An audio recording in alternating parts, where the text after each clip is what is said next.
लेह हिंसा के बाद पुलिस ने शुक्रवार को पर्यावरण कार्यकर्ता सोनम वांगचुक को गिरफ्तार कर लिया। बता दें कि उन पर हिंसा भड़काने का आरोप है।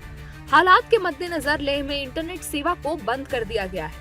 लेह पुलिस के मुताबिक बीते 24 सितंबर को प्रदर्शनकारियों को हिंसा के लिए उकसाने के आरोप में पुलिस ने सोनम वांगचुक के खिलाफ कई एफआईआर दर्ज की, जिसके बाद उन्हें शुक्रवार को गिरफ्तार कर दिया गया।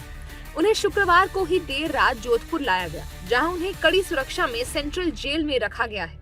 इस दौरान लद्दाख के DGP doctor ST Singh Jamwal ने कहा है कि लेह में हिंसा कोई अचानक हुई घटना नहीं थी। It is very clear. It is not for that day. He has been building it up.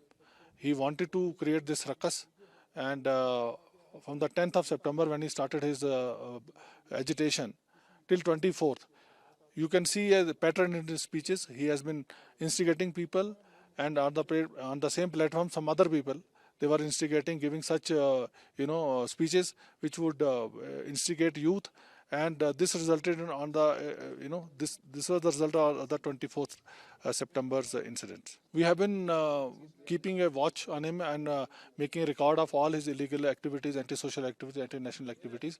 Accordingly, we took a call and we sent him.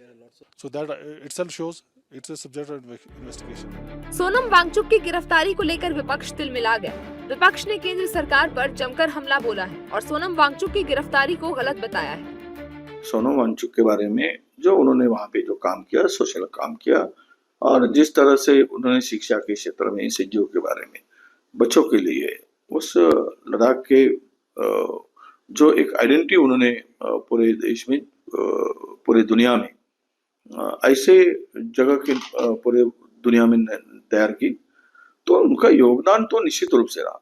अब रहा सवाल वो जो वहाँ पे घटना हुई उससे उनका कितना क्या लेना देना है, ये तो हमें पता नहीं है। लोकतांत्रिक तरीके से जो लोग अधिकार के लिए, जो अधिकार उन्हें संविधान ने दिए हैं, जिस अधिकार के चलते उन्हें स्वतंत्र रूप से कार्य करने के और बोलने की आज़ादी भी है, अगर उनकी भावनाओं को और जनता की भावनाओं को अगर इस प्रकार से आतंकित तरीके से अगर निपटेंगे तो ये बहुत ही दुर्भाग्यपूर्ण है। हालांकि बीजेपी और उसके सहयोगी दलों के नेताओं ने सोनम वांगचुक की गिरफ्तारी को सही करार दिया है। बीजेपी नेताओं का कहना है कि लोकतांत्रिक देश में अपनी मांगों को रखना जायज है, लेकिन अराजकता और हिंसा फैलाना कतई उचित नहीं है। देखिए, लेह इलाका बहुत ही शांतिप्रिय इलाका है, वहाँ के लोग बहुत ही शांतिप्रिय हैं और निश्चित तौर से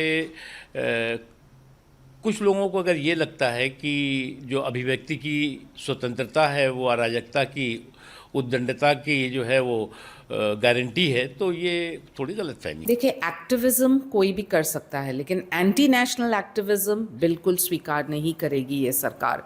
जो फॉरेन फंड लाइसेंस था सोनम वांगचुक का और उनके एनजीओ का, वो ख़त्म किया गया है, क्योंकि लद्दाख के वायलेंस के बाद सेंटर ने ये ठान लिया है कि जब foreign funding licences Sonam Wangchuk हो, उनके एनजीओ हो, लेह में जो वायलेंस देखा, ये वायलेशंस होते हैं जब इरेगुलर सपोर्ट मिलता है, इरेगुलर डिपॉजिट्स मिलते हैं और लोकल फंड्स जो है एफसीआरए अकाउंट में, ये फॉरेन फंडिंग सोवरेनिटी को लेके एक बहुत बड़ा सवाल है।